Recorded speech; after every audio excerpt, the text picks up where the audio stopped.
What is this book? This is my, it's third video of me reading the second part of The Color of Magic. I don't know what the color of magic is, don't ask me.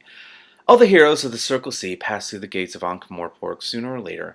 Most of them were from the barbaric tribes near the frozen hub, which had a sort of export trade in heroes. Almost all of them had crude magic swords whose unsuppressed harmonics on the astral plane played hell with any delicate experiments in applied sorcery for miles around. But Rincewind didn't object to them on that score. He knew himself to be a magical dropout, so it didn't bother him that the mere appearance of a hero at the city gates was enough to cause retorts to explode and demons to materialize all through the magical quarter. No, what he didn't like about heroes was that they were they were usually suicidally gloomy when sober and homicidally insane when drunk. There were too many of them, too. Some of the most notable questing grounds near the city were all a veritable hubbub in the season. There was talk of organizing a rota. Why do I have a feeling everyone just hates heroes in this universe?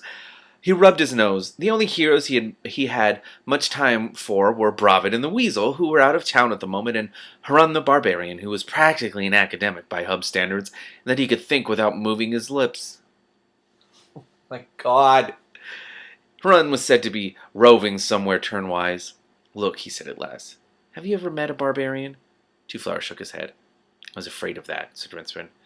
Well, there's a clatter of running feet in the street outside, and a fresh uproar from downstairs. It was followed by a commotion on the stairs. The door was flung open before Rincewind could collect himself sufficiently to make a dash for the window. But instead of the greed-crazed madman he had expected, he found himself looking into the round red face of a sergeant of the watch. He breathed again. Of course. The watch were always careful not to intervene too soon in any brawl where the odds were not heavily stacked in their favor. Their job carried a pension and attracted a cautious, thoughtful kind of man. The sergeant glowered at Rincewind and then peered at Two Flower with interest. Everything all right here, then? He said. Oh, fine, said Rincewind. Got held up, did you? The sergeant ignored him. This the foreigner, then? He inquired. We were just leaving, said Rincewind quickly and switched to Trobe. Two Flower, I think we ought to get lunch somewhere else. I know some places. He marched out into the corridor with as much aplomb as he could muster. Two Flower followed, and for a few, excuse me, and a few seconds later there was a strangling sound from the sergeant. Wait,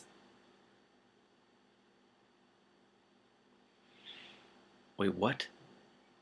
There was a strangling sound from the sergeant as the luggage closed its lid with a snap, stood up, stretched, and marched after them. It didn't eat him, did it?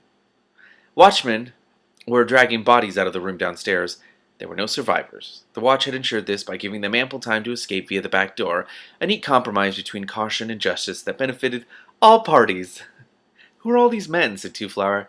Oh, you know, just men, said Rincewind. And before he could stop himself, some part of his brain that had nothing to do took control of his mouth and added, heroes, in fact. Really? When one foot is stuck in the gray miasma of Hral, it is much easier to step right in and sink, rather than prolong the struggle. Rincewind let himself go. Yes, that one over there is Eric Strong in the Arm. You're not even trying! Strong in the Arm, really? Over there is Black Sinel. Is Harun the Barbarian here? Said Two Flower, looking around eagerly. Rincewind took a deep breath. That's him behind us, he said. The enormity of this light was so great that its ripples did in fact spread out. One of the lower astral planes as far as the magical quarter across the river, where it picked up tremendous velocity from the huge standing wave of power that always hovered there, and bounced wildly across the Circle Sea.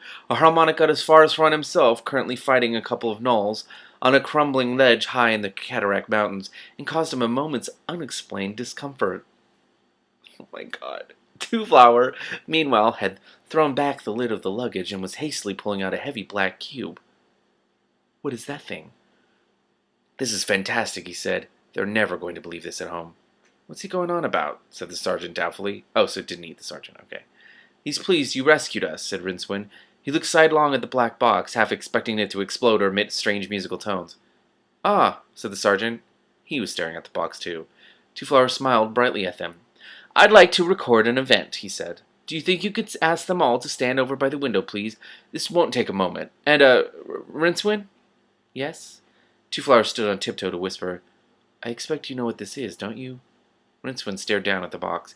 It had a round glass eye protruding from the center of one face, and a lever at the back. Not wholly, he said. It is a device for making pictures quickly, said Two Flower. Quite a new invention. I'm rather proud of it, but look, I don't think these gentlemen would, well, I mean, they might be sort of apprehensive. Could you explain it to them? I'll reimburse them for their time, of course. He's got a box with a demon in it that draws pictures, said Rincewind shortly. Do what the madman says, and he will give you gold. That's very succinct. The watch smiled nervously. I like that that's what a camera is. It draws pictures. I'd like you in the picture, Rincewind. That's fine. Two Flower took out the golden disc that Rincewind had noticed before, squinted at its unseen face for a moment, muttered 30 seconds should about do it, and said brightly, Smile, please. Smile, rasped Rincewind. There was a whir from the box. Right. What is the disc thing, the little gold disc thing? High above the disc, the second albatross soared, so high in fact that its tiny mad orange eyes could see the whole of the world and the great glittering, girdling circle sea. There was a yellow message capsule strapped to one leg. Far below it, unseen in the clouds, the bird that had brought the earlier message to the patrician of Ankh Morpork flapped gently back to its home.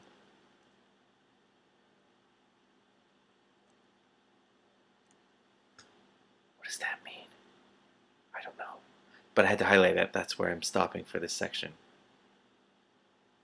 What the hell is going on? What is going on? I don't understand. I still don't understand.